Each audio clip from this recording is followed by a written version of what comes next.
Assalamualaikum warahmatullahi wabarakatuh. Berjumpa kembali dengan saya Zainal Abidin dalam pendidikan agama Islam dan budi pekerti.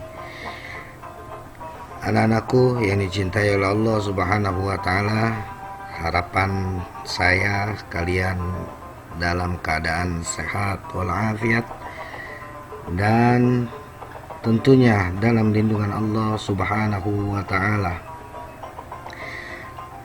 Anak-anakku, sebelum kita mulai kepada materi hari ini, marilah kita berdoa terlebih dahulu.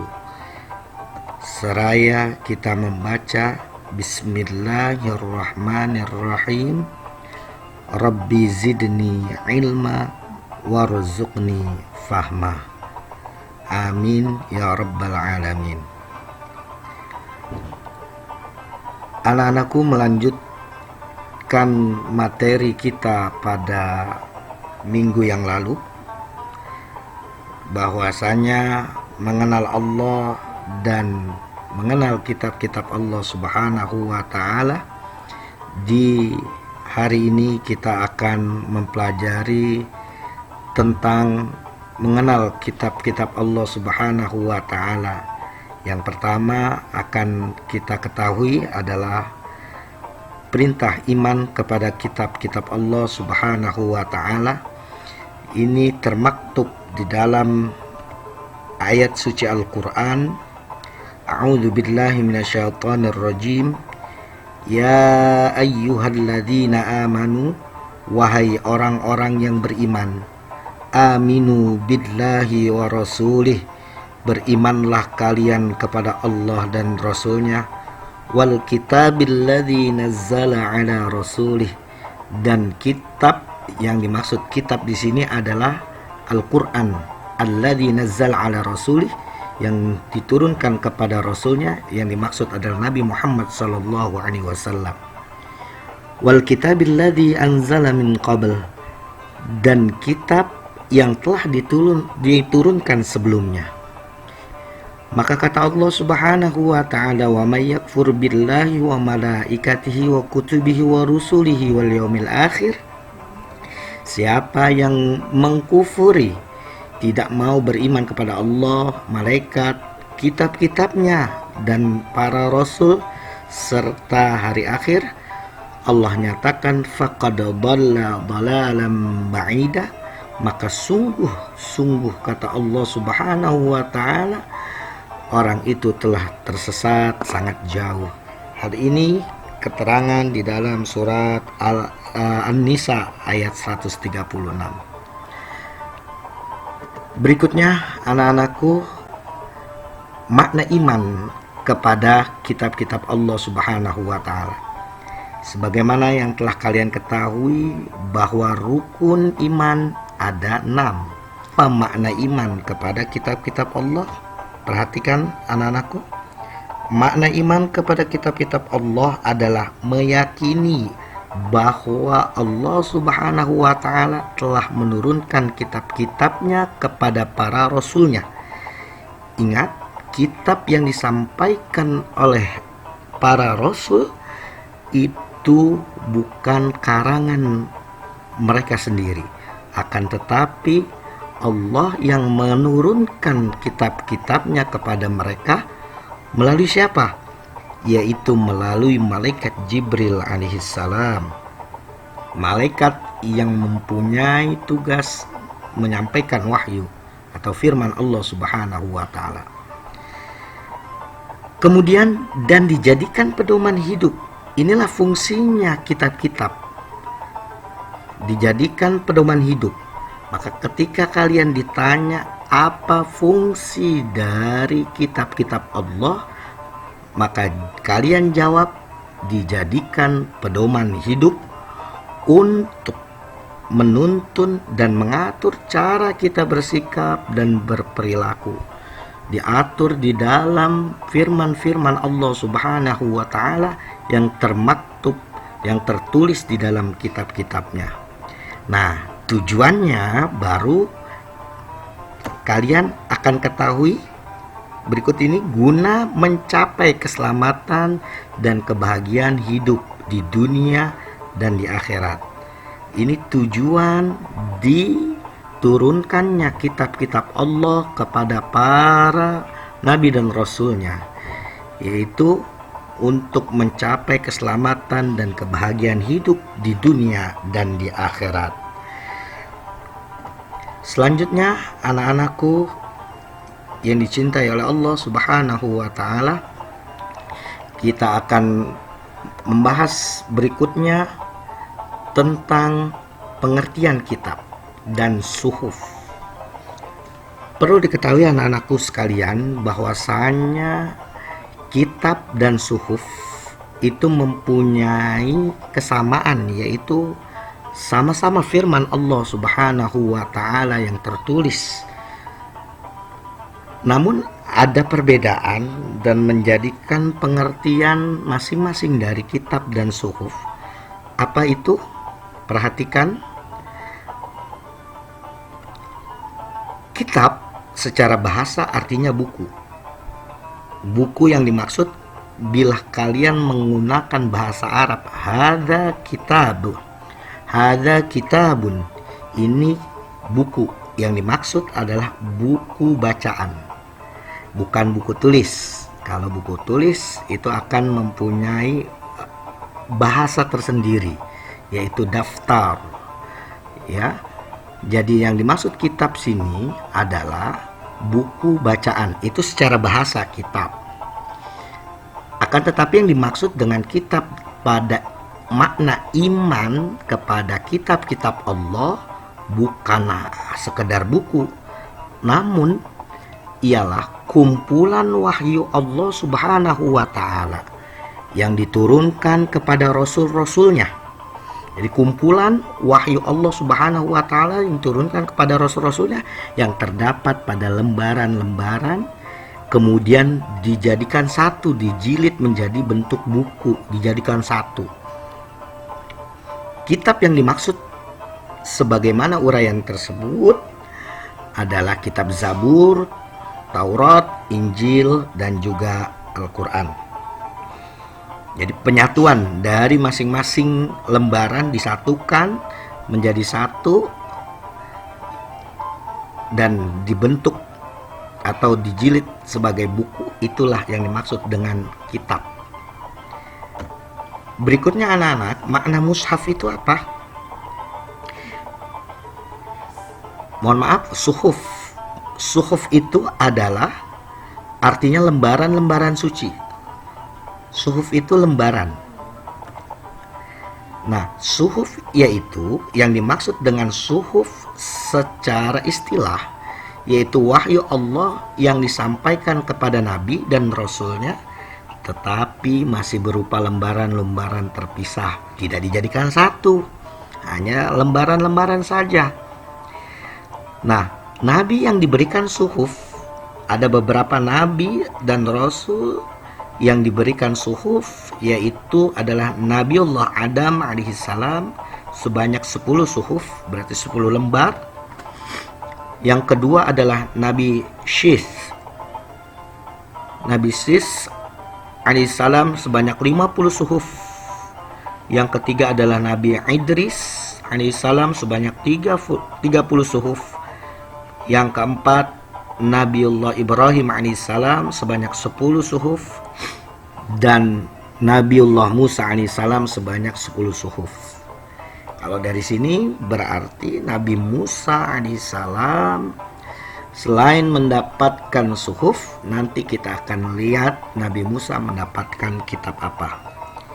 Berikutnya, anak-anakku yang dicintai oleh Allah Subhanahu wa Ta'ala, nama-nama kitab-kitab Allah. Yang pertama adalah kitab Taurat. Kepada siapa kitab Taurat ini disampaikan? Kitab Taurat ini diturunkan kepada Nabiullah Musa alaihissalam, kurang lebih abad 12 sebelum Masehi. Masya Allah. lama sekali, 12 sebelum Masehi. Sebagai pedoman dan petunjuk bagi Bani Israel dengan bahasa Ibrani. Apa isi kandungannya? Isi kandungan isi kandungan kitab Taurat adalah kewajiban meyakini keesaan Allah Subhanahu wa taala. Jadi nabi-nabi terdahulu pun sebelum Nabi Muhammad SAW mengajarkan keesaan Allah yang disebut dengan tauhid. Tauhid itu adalah mengesahkan Allah Subhanahu wa taala. Maka nabi-nabi terdahulu pun dari mulai Nabiullah Adam alaihi salam sampai kepada Nabi akhir zaman Nabi Muhammad SAW mengajarkan ketauhidan atau keesaan. Berikutnya, larangan menyembah berhala. Tentunya ketika tauhid sudah disampaikan, maka ada larangan untuk tidak menyembah kecuali Allah Subhanahu wa taala, termasuk berhala. Larangan menyebut nama Allah dengan sia-sia.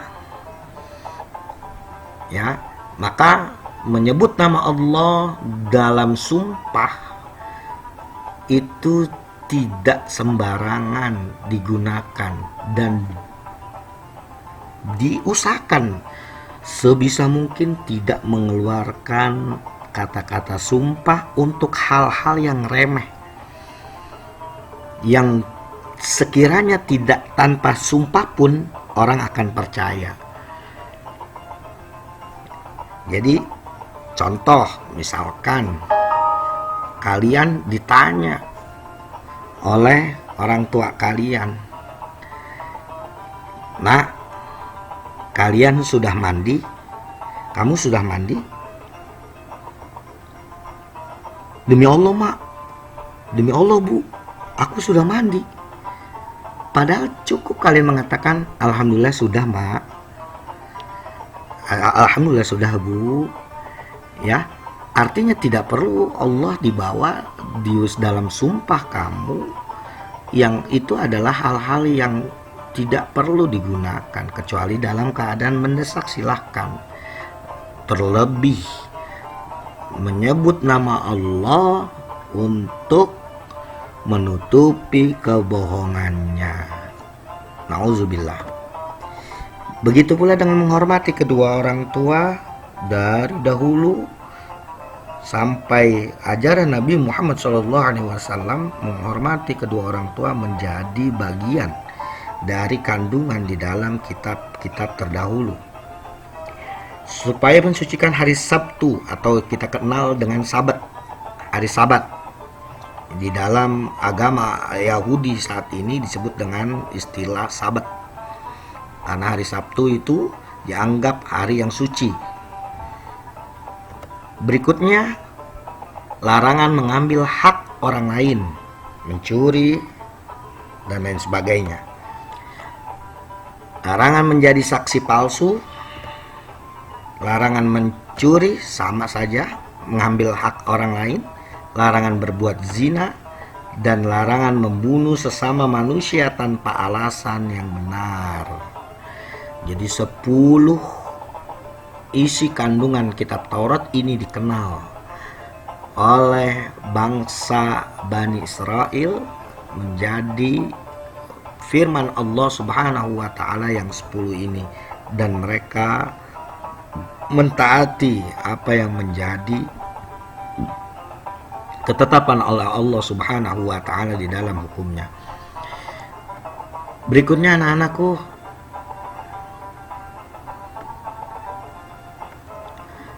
kitab yang kedua adalah kitab Zabur. Kitab Zabur diturunkan kepada Nabiullah Daud alaihissalam. Nah, Nabiullah Daud ketika menerima kitab Zabur, beliau sedang menduduki tahta sebagai raja Bani Israel. Jadi Nabiullah Daud adalah seorang raja. Kapan diturunkan kitab Zabur? Pada abad 10 sebelum Masehi di tanah Kanaan. Sebagai pedoman dan petunjuk bagi umatnya.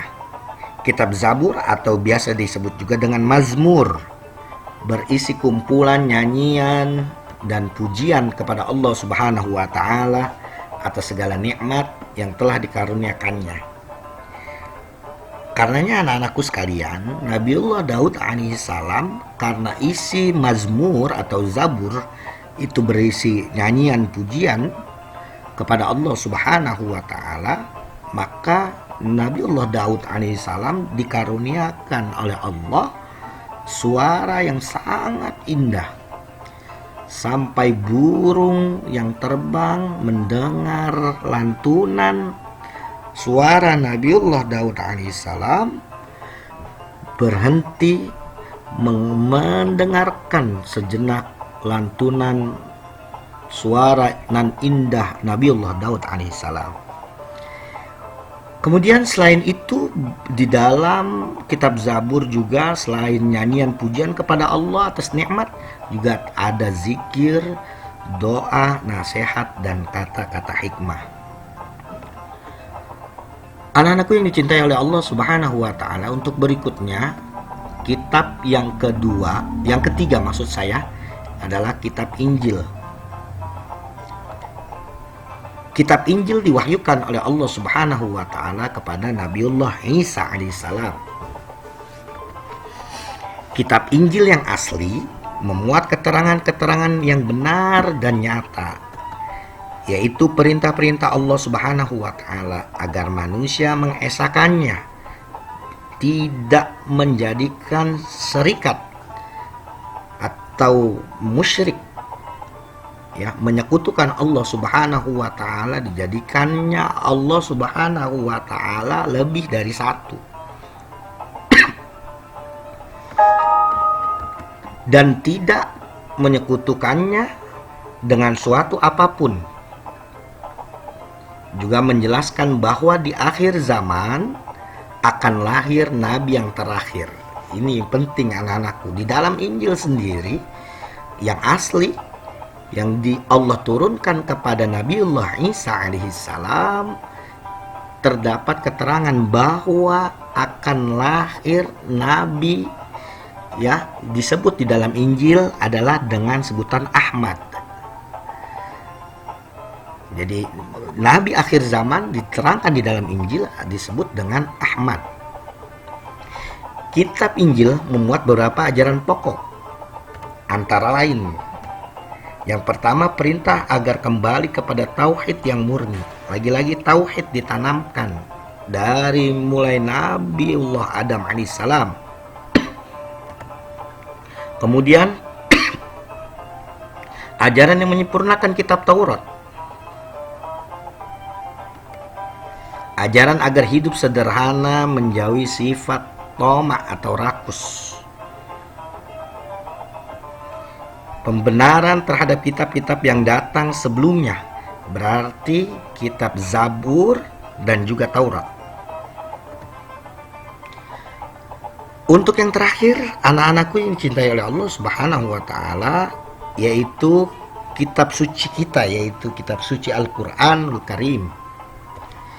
Kitab suci Al-Qur'an diturunkan kepada Nabi Muhammad sallallahu alaihi wasallam. Al-Quran sebagai petunjuk dan pedoman bagi seluruh umat manusia dan berlaku sepanjang zaman. Kalau Taurat, Zabur, Injil itu dibatasi dengan berakhirnya atau munculnya nabi yang membawa kitab, maka kitab terdahulunya disempurnakan oleh kitab yang terbaru. Dan seterusnya, kitab Taurat disempurnakan oleh kitab Zabur disempurnakan lagi dengan kitab Taurat. Namun Al-Quran, Allah Subhanahu wa ta'ala berlaku sepanjang zaman. Tidak ada lagi kitab atau firman Allah Subhanahu wa ta'ala yang diturunkan kepada para nabi dan rasulnya, karena Nabiullah Muhammad SAW adalah nabi terakhir. Ini perlu diingat anak-anak, Al-Quran diturunkan tanggal 17 Ramadan. Nah berapa? 17 17 Ramadan atau 6 Agustus 610 Masehi. Waktu turun Al-Quran selama kurang lebih 23 tahun atau tepatnya 22 tahun, 2 bulan, 22 hari. Ini nomor cantik anak-anak kalau nomor HP. 22 22 tahun, 2 bulan, 22 hari. Itu Al-Quran diturunkan selama itu. Terdiri atas 30 juz, 114 surat. Mohon maaf, ini saya salah ketik. 114 surat, 6.236 ayat, 74.437 kalimat, dan 325.345 huruf. Secara garis besar, kandungan Al-Quran mencakup masalah akidah. Ini secara garis besar. Dari 30 juz di dalam Al-Quran itu diringkas mencakup akidah, ibadah, akhlak, muamalah, syariah, dan tarikh. Akidah apa? Kaitannya dengan keimanan, kepercayaan diatur oleh Allah Subhanahu wa Ta'ala di dalam Al-Quran. Ibadah sudah jelas, hubungan antara seorang makhluk kepada penciptanya, yaitu Allah Subhanahu wa Ta'ala. Akhlak adalah perangai, budi pekerti, muamalah, hubungan antar sesama manusia. Syariah adalah hukum, dan tarikh atau qasasul ummah as-sabiqah, cerita atau sejarah dari umat-umat yang terdahulu. Di dalam Al-Quran tertulis dari 30 juz itu, yaitu akidah, ibadah, akhlak, muamalah, syariah, dan tarikh. Al-Quran juga memiliki beberapa nama. Ini yang kalian perlu tahu. Nanti tugas kalian adalah mencari nama lain Al-Quran beserta artinya, dan kalian tulis seperti biasa. Kalian serahkan tugas kalian kepada guru kalian. Yang pertama adalah Al-Huda. Al-Quran juga bisa disebut dengan Al-Huda, artinya petunjuk. Berikutnya Al-Haq, kebenaran.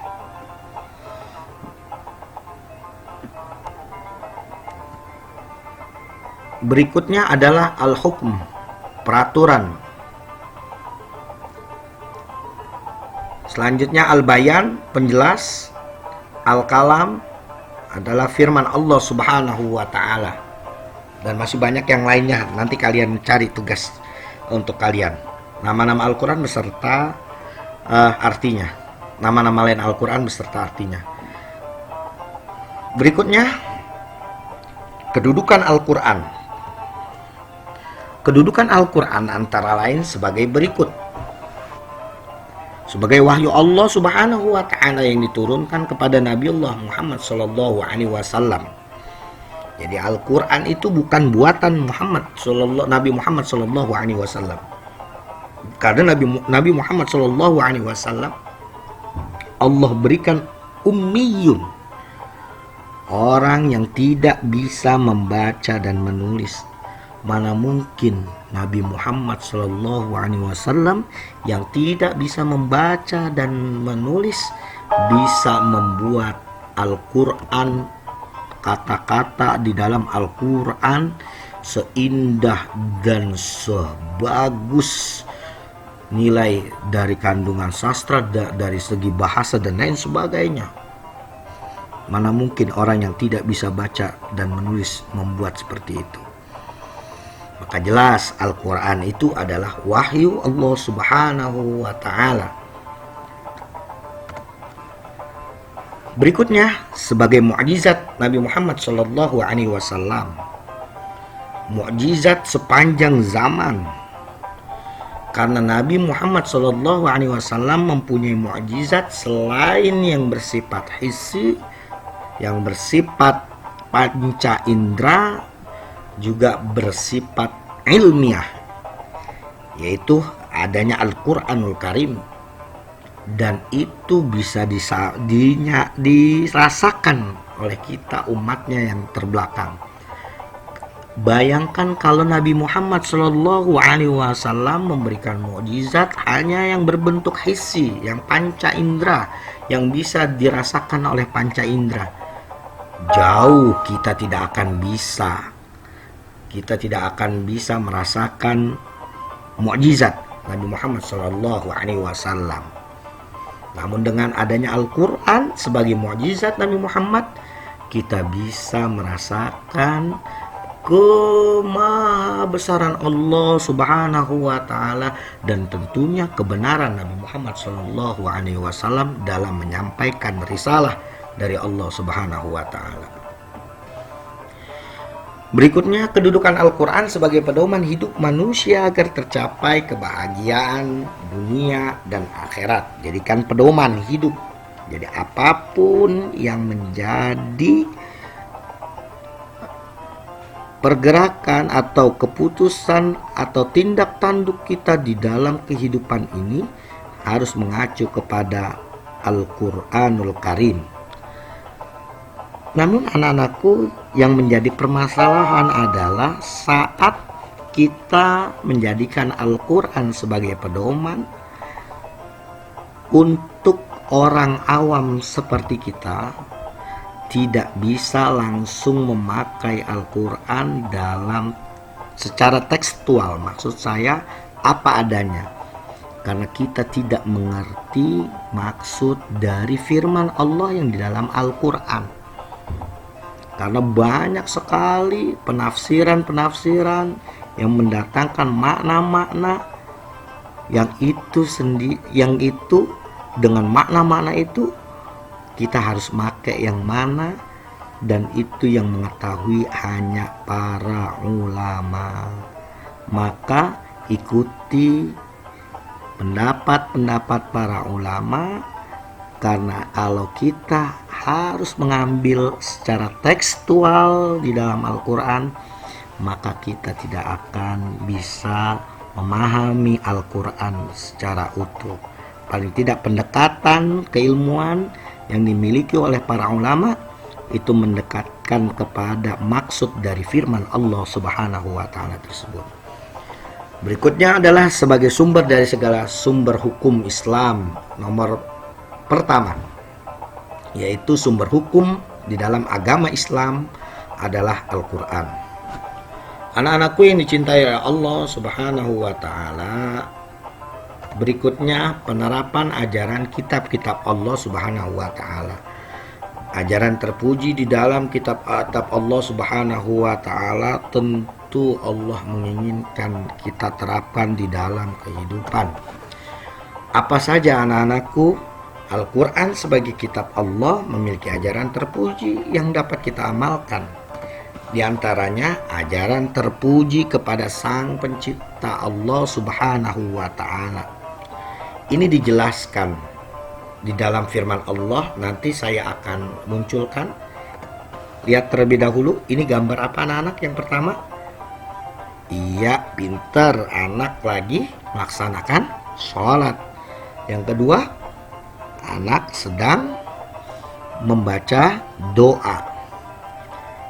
Ini kaitannya adalah sikap terpuji yang Allah Subhanahu wa Ta'ala ajarkan di dalam kitabnya untuk selalu ada hubungan, dan sikap ini adalah sikap yang sangat terpuji kaitannya kepada Allah Subhanahu wa Ta'ala. Di dalam surat Al-Fatihah kalian sering membacanya. Coba kalian ingat-ingat apa kira-kira? Iya, pinter. Iyyaka na'budu wa iyyaka nasta'in. Hanya kepadamu. Maksudnya kepada Allah Subhanahu wa taala kami menyembah. Wa iyyaka nasta'in, dan hanya kepadamu lah kami memohon. Ini mengandung takhsis, kekhususan iyyaka na'budu, maka iyyaka na'budu, iyyakanya itu didahulukan. Ya, nanti kalau kamu belajar bahasa Arab di pesantren, tapi tujuannya bukan ingin jadi sultan, ingat anak-anakku sekalian, tapi untuk mendalami kitab Allah Subhanahu wa taala. Nah, kalian akan memahami kenapa didahulukan iyyaka, tidak na'buduka, tapi iyyaka na'budu. Ini mengandung arti adalah untuk mengkhususkan hanya kepada engkau, tidak ada yang lain.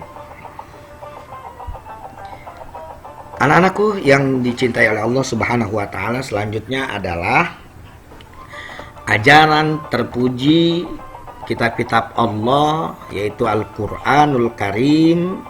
Lihat, ada gambar apa itu? Yang pertama, anak sedang bersalaman, yang bawah anak yang menolong temannya jatuh dari sepedanya. Bisa diduga ajaran terpuji kepada sesama manusia. Di dalam firman Allah Subhanahu wa taala dijelaskan wa ta'awanu 'alal birri wat taqwa. Dan tolong-menolonglah kamu dalam mengerjakan kebaikan dan ketakwaan. Wala ta'awanu 'alal itsmi wal 'udwan, dan jangan tolong-menolong dalam perbuatan dosa serta permusuhan. Keterangan ini dalam surat Al-Maidah ayat 2. Berikutnya adalah masih dalam penerapan ajaran kitab-kitab Allah, ajaran terpuji dari kitab Allah Al-Quran, ajaran terpuji kepada hewan dan tumbuhan. Perhatikan anak-anak, ada anak yang atas, kalian saksikan, sedang memberikan makanan kepada hewan. Yang di bawah, anak perempuan sedang menyiram bunga atau tumbuhan. Ini diajarkan di dalam kitab suci Al-Quran. Kita lihat buktinya. Alam tara anna Allah yusabbihu lahu man fis samawati wal ardi wat tayru saffat. Alam tara, tidaklah engkau wahai Muhammad, kata Allah Subhanahu wa taala, tahu anna Allah yusabbihu lahu man fis samawati wal ard, bahwa kepada Allah lah bertasbih apa yang ada di langit dan di bumi. Jadi apapun yang ada di langit dan di bumi selalu mengucapkan tasbih kepada Allah Subhanahu wa taala. Wat tayru saffat, dan juga burung yang mengembangkan sayapnya, termasuk burung bertasbih kepada Allah Subhanahu wa taala.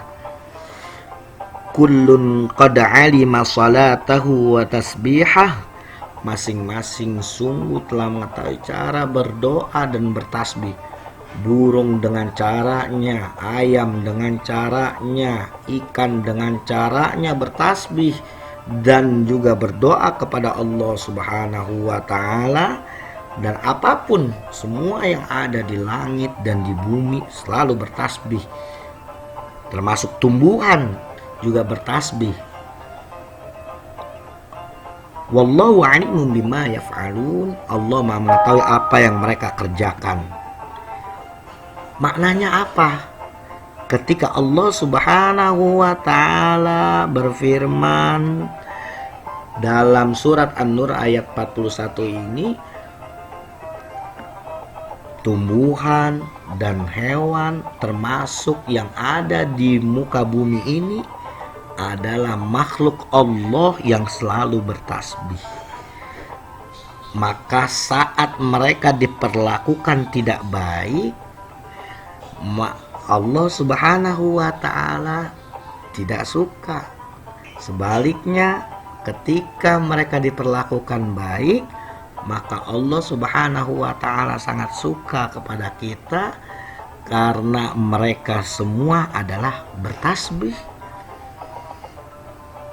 Nah, coba kalian ingat-ingat ketika kalian duduk sebelum masa pandemi ini, entah di sekolah atau dimanapun kalian sedang duduk, di samping kalian ada pepohonan, biasa kalian sambil ngobrol, kamu petik tuh daun, padahal tuh daun sedang bertasbih kepada Allah Subhanahu wa Ta'ala.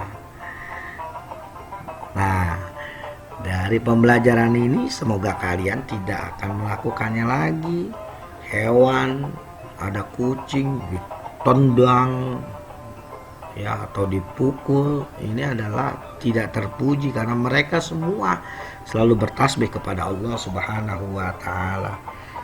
Maka seorang ulama besar Indonesia, Syekh Maimun Zubair almarhum al-maghfurlah, beliau pernah mengatakan, tolonglah semut yang sedang kelelap atau terbawa air, kalian selamatkan.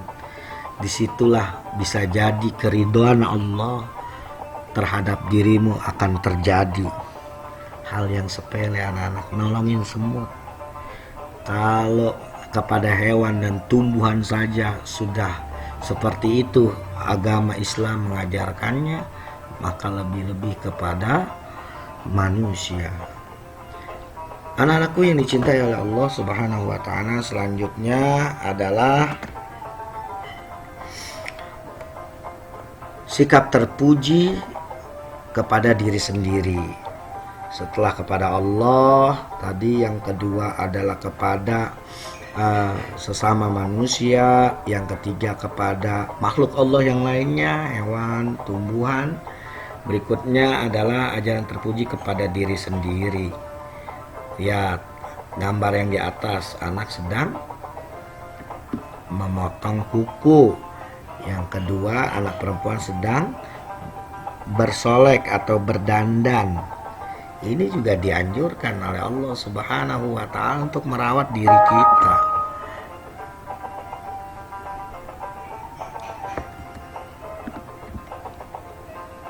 Di dalam firman Allah Subhanahu wa Ta'ala, ya bani Adam khudhu zinatakum, wahai anak cucu Adam, berarti manusia, khudhu zinatakum, pakailah pakaianmu, inda kulli masjid, ya, tentunya pakaian yang bagus, yang disebut zinatakum ini adalah pakaian yang bagus, perhiasan. Inda kulli masjid, setiap memasuki masjid. Ini anak-anakku sekalian menarik. Jadi pakailah pakaian yang bagus, tidak perlu mahal. Ini lucu, ke masjid dengan baju yang luar biasa, dekil and dekumel. Ada tulisan kaos yang belakang sholat berjamaah, pas di belakangnya, pas dia nengok ke depan, ternyata ada bacaan. Mending enak. Kalau nggak enak, kan jadi bermasalah sholat orang yang sholat di belakang kita.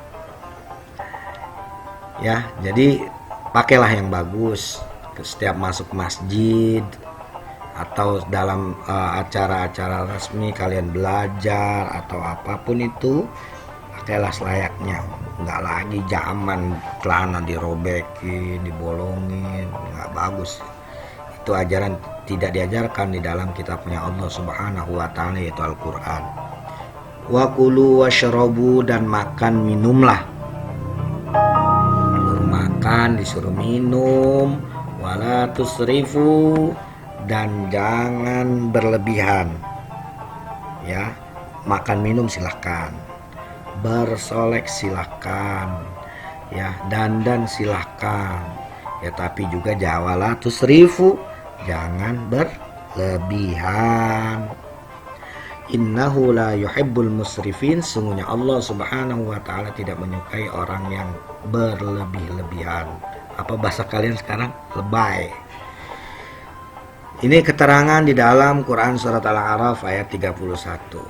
Baik anak-anakku yang dicintai oleh Allah Subhanahu wa taala, terima kasih. Semoga pembelajaran hari ini kalian dapat memahaminya dengan baik dan tentunya mendapatkan ilmu yang manfaat dan juga barokah, sehingga kalian bisa mengamalkan dalam kehidupan sehari-hari, dan saat ujian menjelang kalian bisa mempersiapkannya dengan sebaik mungkin.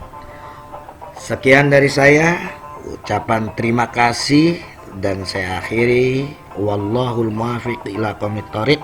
Assalamualaikum warahmatullahi wabarakatuh.